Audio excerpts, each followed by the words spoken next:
सर्वप्रथम माँ शारदे, माता पिता व गुरुजनों को मेरा नमन। माननीय मुख्य अतिथि महोदय, अध्यक्ष महोदय एवं समस्त मंचासीन सदस्यगण, तकनीकी शिक्षा निदेशालय जोधपुर के निर्देशन में प्रसारित हो रही वेबिनार श्रृंखला के चतुर्थ संस्करण पर्यावरण व सतत विकास में आप सभी ऑनलाइन दर्शकों का मैं राजुल गोयल, संयोजिका एवं प्रधानाचार्य, राजकीय पॉलिटेक्निक महाविद्यालय झालावाड़, हार्दिक स्वागत व अभिनंदन करती हूँ। साथियों, विकास की दौड़ में हम विधाता की इस खूबसूरत देन प्रकृति माँ को क्रूरता से नष्ट करते चले ही जा रहे थे कि अचानक कोरोना नाम का एक ब्रेक लगा और ईश्वर ने हमें समझाया कि सतत विकास के साथ पर्यावरण संरक्षण भी आवश्यक है। इसी को ध्यान में रखते हुए तकनीकी शिक्षा के सतत विकास पर चर्चा करने की इस श्रृंखला में आज हम पर्यावरण को भी जोड़ रहे हैं, जो कि हमें प्रकृति माँ के प्रति हमारे कर्तव्यों का बोध कराएगी। अत्यंत हर्ष व गौरव का विषय है कि तकनीकी एवं संस्कृत शिक्षा मंत्री राजस्थान सरकार चिकित्सा एवं स्वास्थ्य विभाग में राज्य मंत्री राजीव गांधी स्टडी सर्कल के स्टेट एवं national coordinator, Indian commerce association के नेशनल प्रेसिडेंट व राजस्थान गौरव से सम्मानित सम्माननीय श्रीमान सुभाष जी गर्ग हमारे मध्य बतौर मुख्य अतिथि उपस्थित हैं। 1959 में भरतपुर जिले के पीपला गांव में जन्मे श्री प्रभुदयाल जी के सुपुत्र, राजस्थान विश्वविद्यालय से उच्च शिक्षा प्राप्त, सरल स्वभाव के धनी, कर्मठ शिक्षाविद श्रीमान मंत्री महोदय महात्मा गांधी जी की विचारधारा आनंदम जॉय ऑफ गिविंग के समर्थक रहे हैं और साथ ही आप छात्रों में यूनिवर्सल ह्यूमन वैल्यूज के संस्कार रूपी बीजों को अपने वचनों से सिंचित कर प्रस्फुटित करते आए हैं। आपने आनंदम को तकनीकी शिक्षा पाठ्यक्रम के साथ संबंध कर इसके सतत विकास का मार्ग प्रशस्त कर दिया है। आप छात्र जीवन से ही NSUI से जुड़े हुए हैं एवं संवैधानिक मूल्यों की रक्षा के लिए संघर्षरत हैं। आप पूर्व में board of secondary education Rajasthan के चेयरमैन, राजस्थान यूनिवर्सिटी एवं कॉलेज टीचर्स एसोसिएशन के general secretary, university of Rajasthan के member of syndicate, directorate of college education के स्टेट प्रोग्राम कोऑर्डिनेटर आदि पदों को सुशोभित कर चुके हैं। आपके 12 शोध पत्र व 15 पुस्तकें पब्लिश हो चुकी हैं। आप CBSE के national executive member, global network to business researcher के vice president, international college of girls के एकेडमिक काउंसिल व बॉम के सदस्य, नेशनल एग्जीक्यूटिव ऑफ ICA के सदस्य रह चुके हैं। शिक्षण क्षेत्र में विद्यमान चुनौतियों से सुपरिचित होने के कारण आप द्वारा कार्य ग्रहण करने के प्रथम दिवस से ही समस्याओं के मूल पर चोट करना प्रारंभ कर दिया गया था। आपके पर्यावरण प्रेम व जागरूकता का ही उदाहरण है कि आपने सर्वप्रथम 2019 में एक छात्र एक पौधे की विचारधारा की सभी महाविद्यालयों में पालना करवाई तथा इसकी शुरुआत राजकीय रामचंद्र खेतान पॉलिटेक्निक में 350 पौधे लगाकर की। राज्य के लाखों विद्यार्थियों को देश के अन्य विद्यार्थियों के समान शैक्षणिक स्तर प्रदान करने के क्रम में AICTE का मॉडल सिलेबस प्रदेश के पॉलिटेक्निक कॉलेज में लागू करने के लिए आपका बहुत बहुत आभार।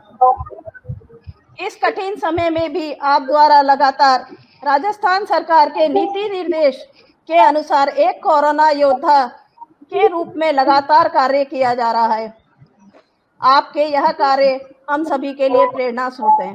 तकनीकी शिक्षा विभाग के तकनीकी शिक्षा सभी अधिकारियों को, हमारी फैकल्टी स्टाफ को, टीचर्स को, और जो इस वक्त इस वेबिनार से जुड़े हुए सभी एक्सपर्ट्स हैं, साइंटिस्ट हैं, रिसर्चर्स हैं, उनको मैं धन्यवाद भी देता हूं और तकनीकी शिक्षा मंत्री होने के नाते आभार भी व्यक्त करना चाहता हूं कि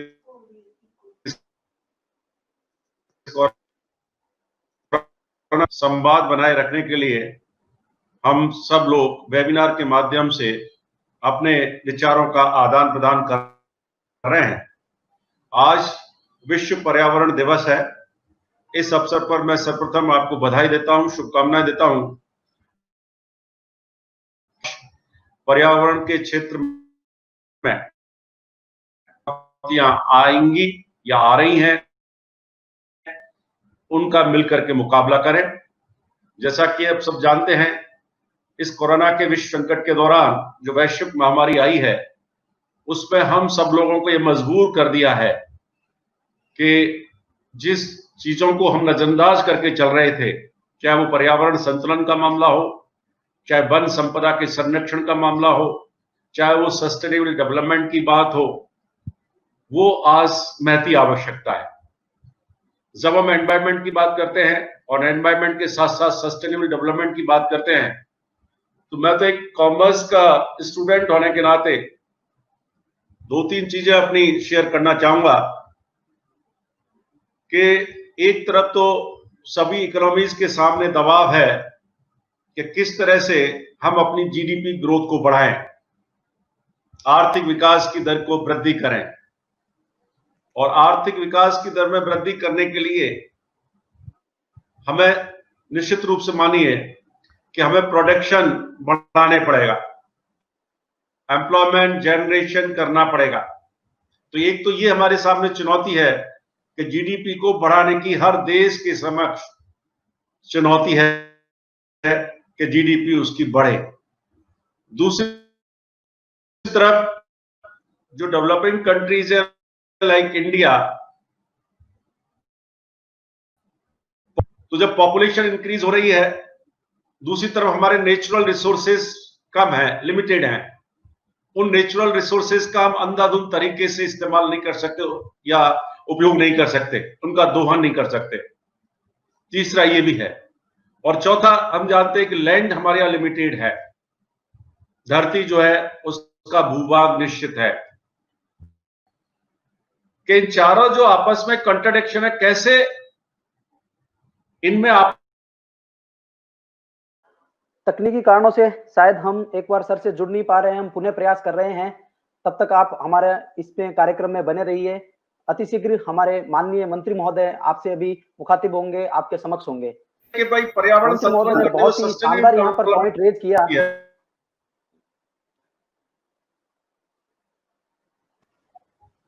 तो मैं कहते हुए अपने रिसर्चर से कहना चाहूंगा कि हम सबकी एक जिम्मेदारी बनती है कि हमारे पास जो नेचुरल रिसोर्सेज हैं उनमें एक सही एप्रोप्रिएट पॉलिसी होनी चाहिए। और जिस तरह से देश दुनिया या हमारे देश में जिस तरह से जो है दोहन होता है, जिस दोहन पर अवैध तरीके से दोहन होता है, उस पर हम सब लोग मिलकर किस तरह से कंट्रोल कर सकते हैं। नो डाउट लॉज हम पास करते हैं, नियम है, चाहे डिफरेंट डिपार्टमेंट्स हैं, इसके बावजूद भी हम सब देखते हैं कि दोहन हो रहा है, अवैध तरीके से दोहन हो रहा है। उसकी वजह से पर्यावरण संतुलन को काफी खतरा पैदा होता है और इस बात की काफी रिसर्चेस प्रकाशित हो चुकी है। आज के दिन हम सब लोगों का ये ड्यूटी बनती है, कर्तव्य बनती है कि जो भी नेचुरल रिसोर्सेज हैं, एक मैं कुछ पढ़ रहा था आज ही के अखबारों में, आपने भी पढ़ा होगा, उसमें हम देखें कि अगर इसी गति से हम चलते रहें तो इस जैसे अमेरिका का दे रखा नेचुरल रिसोर्सेज का किस प्रकार से सदुपयोग किया जाए, किस प्रकार से जीडीपी को ऊपर लाया जाए, उसी पर अपनी चिंताएं भी रख रहे थे और उसी पर अपने विचार भी रख रहे थे माननीय मंत्री महोदय। उन्हें हमसे जुड़ चुके हैं, काम अच्छे तरीके से कर रहा है। तो मैं तो ये कहना चाहूंगा कि इन सब चीजों को ध्यान में रखते हुए कि किस तरह से हम पर्यावरण संतुलन को बनाए रखें, किस तरह से हम मिलकर के अपने टीचिंग के जो फ्रेमवर्क है, सिलेबस है, पाठ्यक्रमों में किस तरह से इंक्लूड करते हुए हम अपने स्टूडेंट्स को भी जागरूक और आने वाले समय में किस तरह की पॉलिसीज जो है हम सबको अडॉप्ट करनी चाहिए, जिससे कि डिफरेंट स्टेट भी उन पॉलिसीज का पालन कर सके। निश्चित रूप से लोग वर्तमान की बात करते हैं कि वर्तमान में इस समस्या का इन काम कैसे छुटकारा पाए, लेकिन भविष्य के पृथ्वी हमारी जवाबदेही है, आने वाली पीढ़ी के पृथ्वी हमारी जवाबदेही है। अप्रोप्रिएट यूज करते हुए आने वाली जो जनरेशन है उनके हितों का भी हम संरक्षण कर सकें, उनका भी अधिकार बनता है इस क्वेश्चन को करने का कि आप नेचुरल रिसोर्सेज को अंधाधुंध तरीके से इस्तेमाल नहीं कर सकते। मैं बहुत ज्यादा न कहते हुए यही कहना चाहूंगा कि नेचुरल रिसोर्सेज आर वेरी। एक बार पुनः सर से संपर्क हमारा विच्छेद हो चुका है, कोई बात नहीं। सर की जो की पॉइंट्स हैं वो हम यहाँ पर लगातार आपको अपडेट कर रहे हैं। सर ने पुनः हमें बताया कि किस प्रकार से नेचुरल रिसोर्सेज का हमें सदुपयोग करना है। एक पॉलिसी मेकर आज हमारे बीच में विद्यमान है और उन्होंने पूरा भरोसा दिलाया है कि हमारे राज्य सरकार की पॉलिसीज इस प्रकार से हो कि हमारे जितने भी नेचुरल रिसोर्सेज हैं उनका सदुपयोग हो पाए। साथ ही फैकल्टीज को उन्होंने आह्वान किया कि वे ऐसे बच्चों का निर्माण करें, ऐसे विद्यार्थियों का निर्माण करें जो कि देश समाज के लिए टेक्निकल जो सॉल्यूशन है, एनवायरमेंट फ्रेंडली जो सॉल्यूशंस हैं वो लेकर के आए। साथ ही हमें ऐसे सॉल्यूशंस भी देने चाहिए जिनसे हमारी जो सस्टेनेबल जो गोल्स हैं उनकी हम प्राप्ति भी कर पाए। जो भी 17 गोल्स हमारे यूनाइटेड नेशंस ने दिए हैं उनको भी हम अचीव कर पाए, ये भी हमें बताया गया। तो हम प्रयास कर रहे हैं कि सर से जुड़ पाए, उनसे लगातार उनका आशीर्वचन हमें मिलते रहें।